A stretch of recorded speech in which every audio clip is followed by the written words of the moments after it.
కలియుగ దైవం శ్రీ వెంకటేశ్వర స్వామి వారి లడ్డూ విషయంలో కల్తీ నెయ్యి కలిపి 5 ఏళ్లు వైఎస్ఆర్సీపీ పాలనలో రాష్ట్ర హిందూ మనోభావాలు దెబ్బతీసే విధంగా హిందువులకి కల్తీ నెయ్యితో పాటు అన్నప్రసాదమైన లడ్డుని రాష్ట్ర ప్రజలకి అందించిన ఈ కిరాతకమైన జగన్మోహన్ రెడ్డి, అదేవిధంగా ఆయన వైవి సుబ్బారెడ్డి, అదేవిధంగా వీరందరూ కలిసి వీళ్ళందరి ఆధ్వర్యంలో వందల కోట్ల రూపాయలు వీళ్ళ జోబీలు వేసుకునేదానికి స్వామివారిని అడ్డం పెట్టుకొని పవిత్రంగా అన్నప్రసాదం తీసుకునే లడ్డూ విషయంలో హిందూ మనోభావాలు దెబ్బతీసిన వైఎస్ఆర్సీపీని కావచ్చు, అదేవిధంగా జగన్మోహన్ రెడ్డి, మరీ ముఖ్యంగా జగన్మోహన్ రెడ్డిని ఖచ్చితంగా దేవుడు శిక్షించాడు.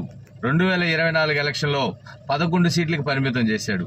ఈరోజు రాష్ట్ర ప్రజలు హిందువుల మనోభావాలు దెబ్బతీసిన ఈ జగన్మోహన్ రెడ్డిని రానున్న రోజుల్లో, రానున్న ఎలక్షన్లో ఖచ్చితంగా వీళ్ళకి డిపాజిట్లు ఉండకూడదు.